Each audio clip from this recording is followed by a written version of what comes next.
Welcome to Chat with the Lawyer. I'm your host, Walla Blagay, and today we are going to have a very, very interesting show. We are here with the chair of the Re-Entry Roundtable of Prince George's County, Carolyn Starks Saxon. Good afternoon. Welcome, welcome. And today we're going to talk about reentry. Reentry is so important for Prince George's County because when we have ex-felons that return back to our community, we need to know where are they going to go next. There are many obstacles in their way in being able to return back to society, returning back to normal, and lawyers are very much a part of that process. Maryland and Prince George's County has opportunities for them, and we have the expert in the house. Well, I'm very happy to be here today, and let me begin by saying we refer to people with criminal records as returning citizens, not as ex-felons, because that's something they've done, but that's not who they are. Okay? And also I want to be clear that reentry applies not just to people who have served time, a period of incarceration, but unfortunately, if you incur a criminal record, be it a misdemeanor or a felony, it can have repercussions in terms of your housing, your employment, and for those reasons, we reach out to everyone because we're trying to help them make the shift from having had that situation to reintegrating and moving on, because it's an episode in their life, but that's not who they are, but it has consequences.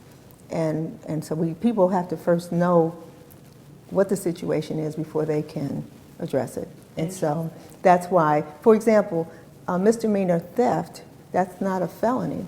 But if you have a theft conviction, there's certain jobs you just can't get, whether it's a felony or a misdemeanor. Like what?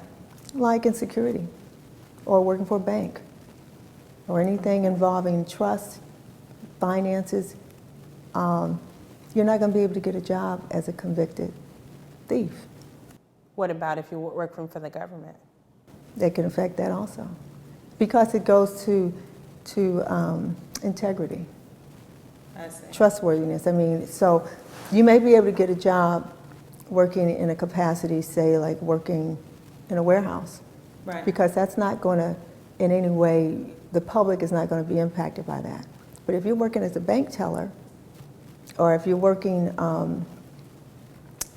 as a cashier for a market, then they have to make sure that the people that are handling the funds are trustworthy and won't hurt anybody or hurt the establishment, you see?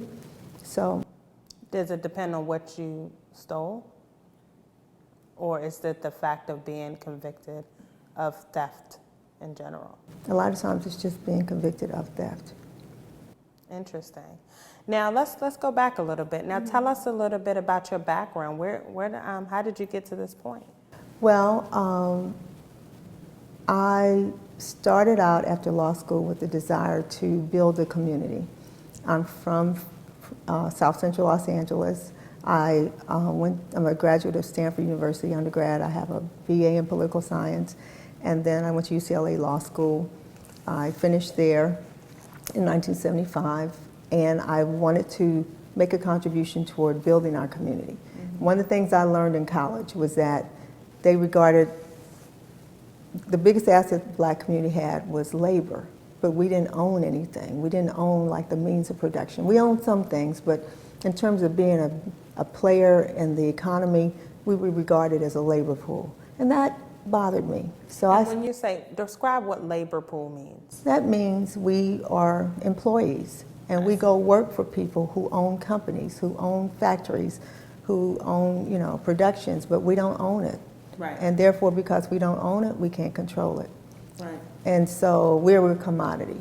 Right. And I heard that in my economics class. Right.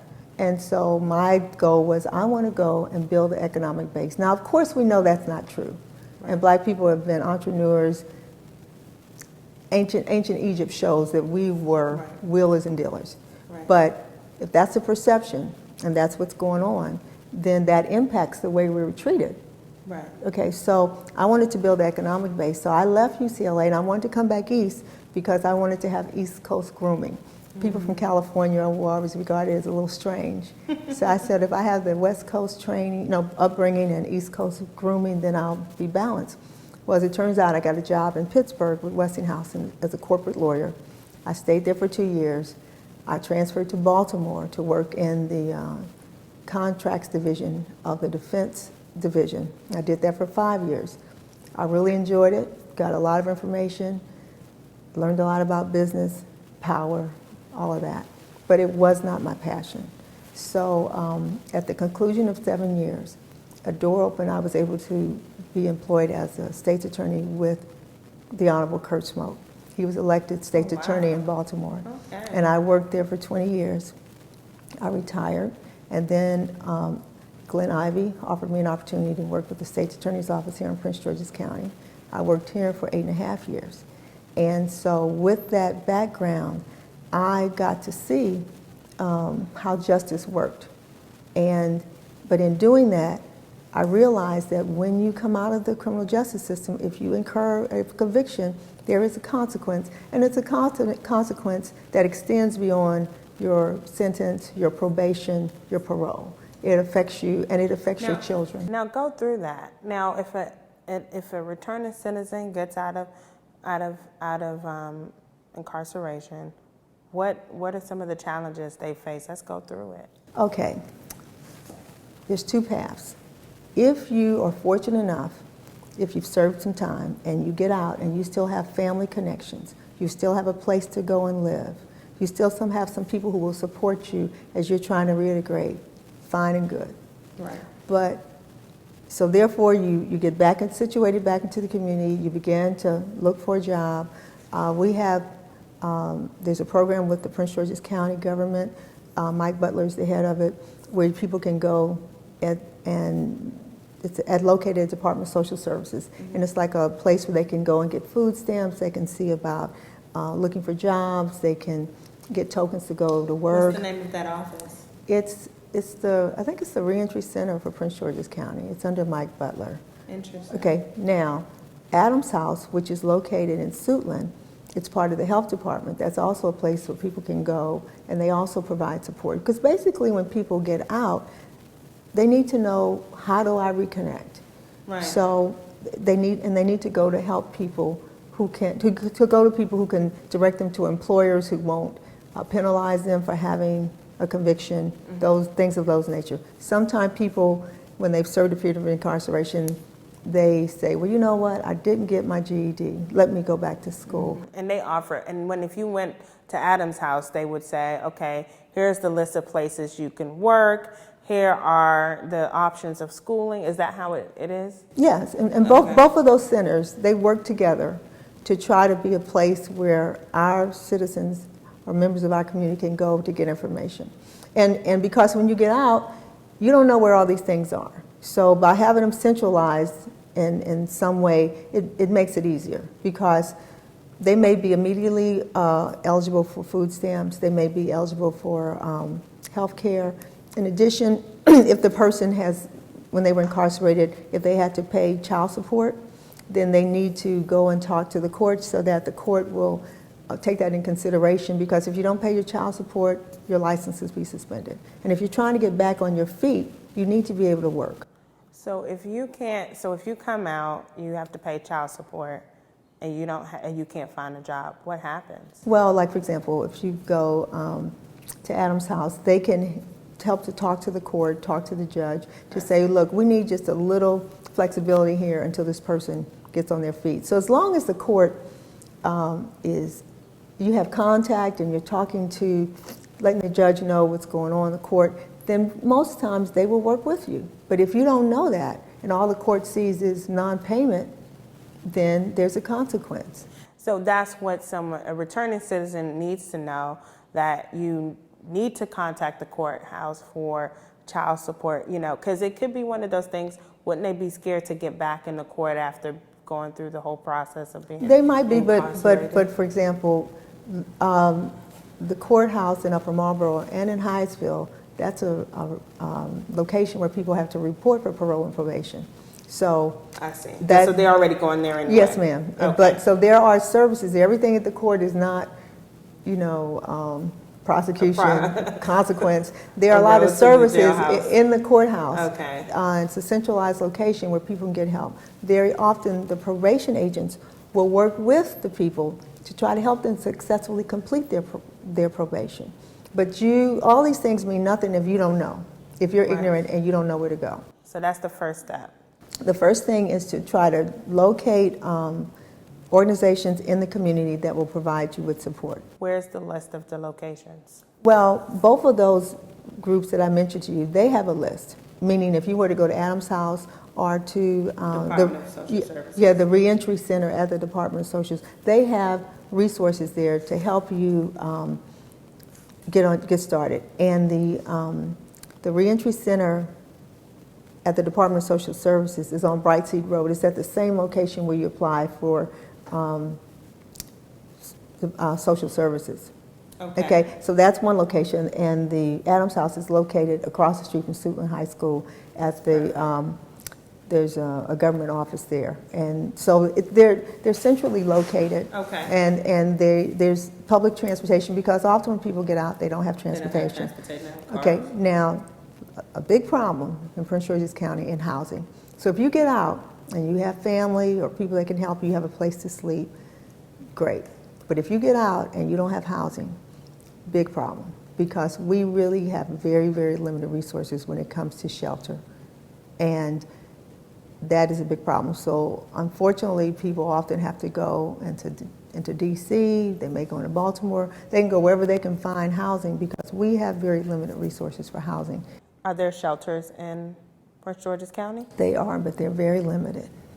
I know the last name involves Cove, but that's one for families. Okay. And then they also have one for men. But the one for men, you have to have a drug issue and or mental health issue.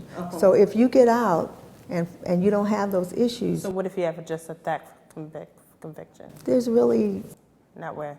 So that's a hole in the process, right?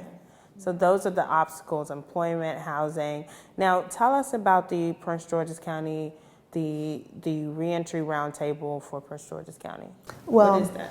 What happened several years ago, Congresswoman Donald Edwards had a roundtable for everyone in her jurisdiction at that time. It involved Montgomery County and Prince George's County. And she had a meeting for everyone involved in the reentry, and she wanted to bring us all together. Montgomery County has like one of the premier facilities for reentry in the state, which includes housing, okay? We met at that facility in Montgomery County. So after that meeting, some of us who were with government at the time, we decided, well, we want to have a roundtable for Prince George's County.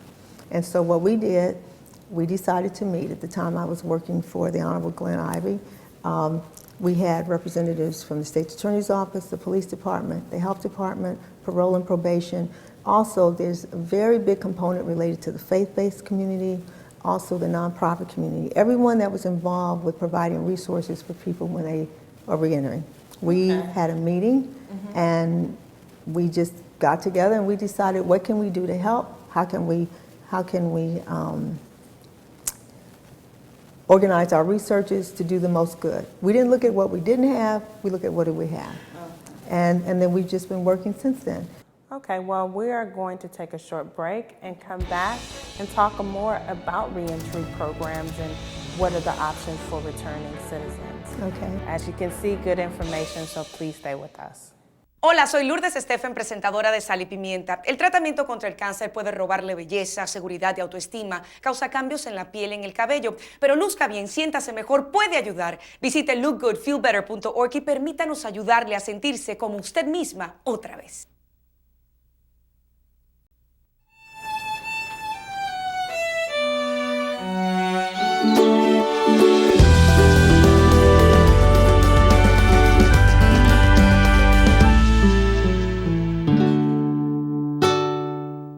Hi, I'm Lourdes Estefan, host of Univision's Sal y Pimienta. Cancer treatment can steal your beauty, confidence, and self-esteem. It causes changes in your skin and your hair, but Look Good, Feel Better can help. Visit lookgoodfeelbetter.org to find a workshop in your area. Let us help you feel like you again.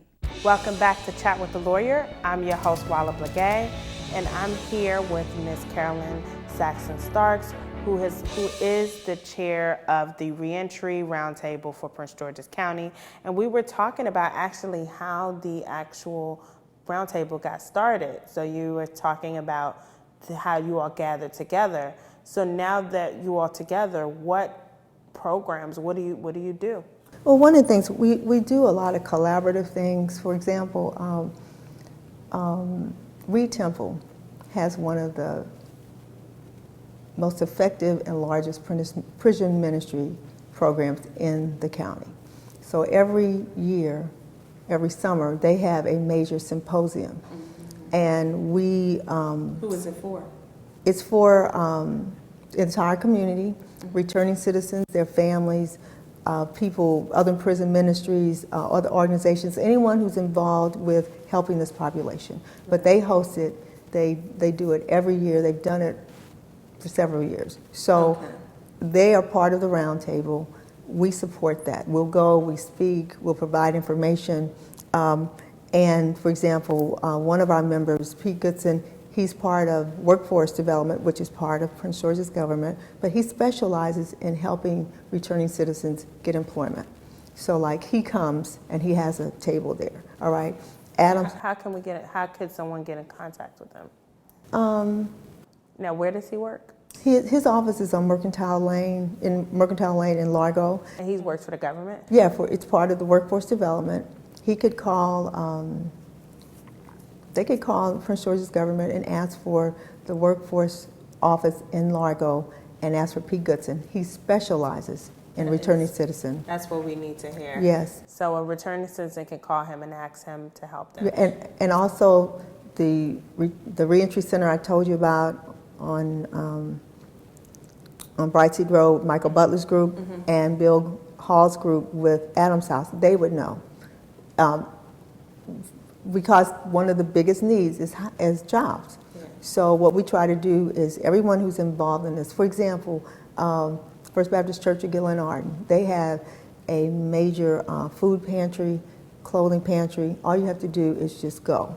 Fill out a form. You have to make an appointment, but they will help people coming back to the county with clothes and food. So if you have a limited income, let's say you have a place to live, but you don't have much money, then if you know, well, I need clothes for my interview, or I need money, the food stamps have run out, where can I go so we can eat? So the Salvation Army has resources. We try to connect people with resources. Mm-hmm. And we also try to connect people with groups that will support them, because more than just housing, jobs, you need a mental, spiritual, emotional support. Mm-hmm. Because you're coming back. Like you use the term ex-felons. Mm-hmm. They're not ex-felons. These are our community members. These are our brothers, our sisters, our whoever. We love you. We're going to help you get toward restoration, and we're going to connect. And also, let me say, a big part of this has been the police department and the sheriff's department, definitely parole and probation, and the bench. Everybody understands the value of restoration. And so if people want to move toward another step, there's all kinds of resources available. But again, a big problem is, what if you don't know? Right. And also, what if you don't have any support? Right. So the roundtable, at least if they come, we meet once a month in the courthouse. Mm-hmm. If they don't know, they can come to the roundtable meeting and say, I need help, and we can connect you. We can say, well, this is where you go.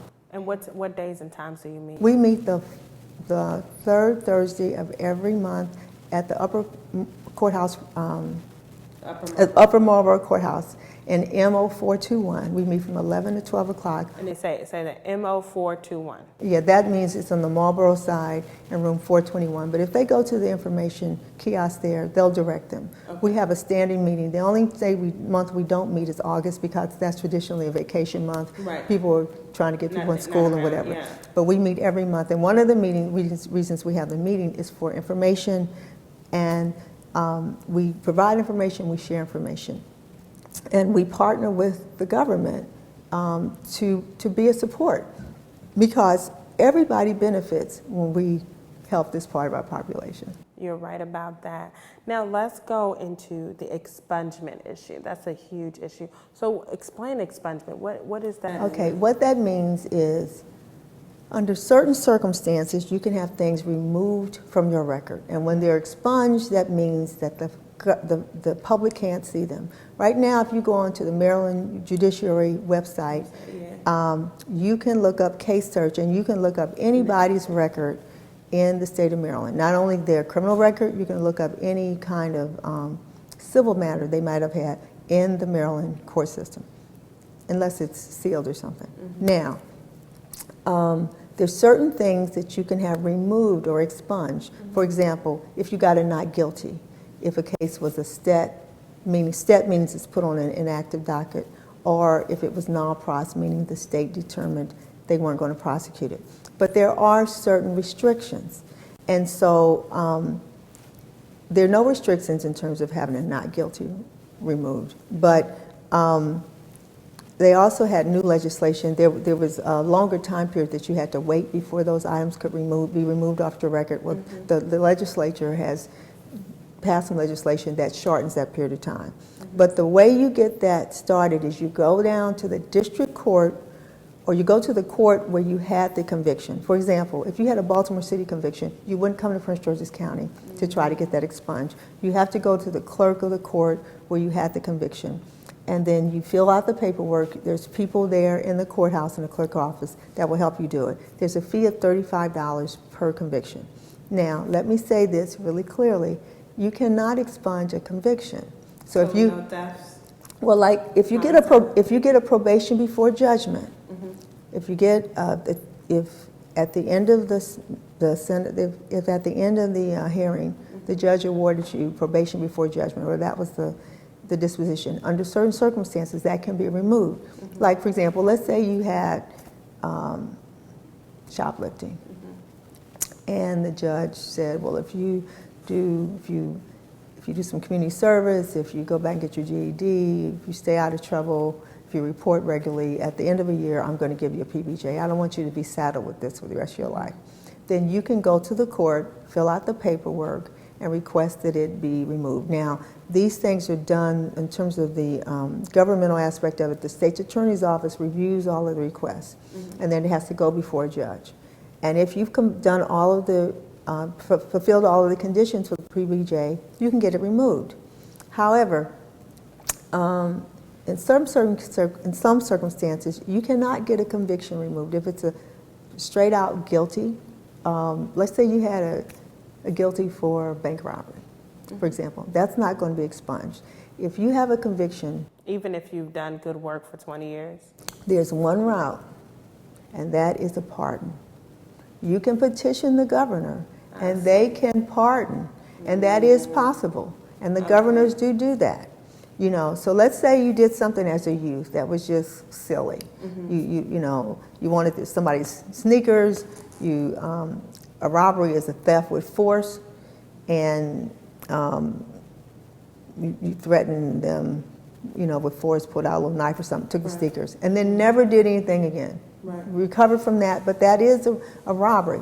Right. And you subsequently, good student, went to school, whatever, but you still have a robbery conviction. Right. You can petition the governor and ask that would be removed, and that is possible. And a petition the governor, do you write a letter? Do you call the governor? Well, there's a whole process. Of course, you have to apply in writing, and what a person would do is contact the governor's office, and they'll tell them how to ask for a pardon. But it is not impossible. Okay, but it's a shooting in the sky, like as in the chances of you getting a pardon is pretty low. Well, but it's not impossible.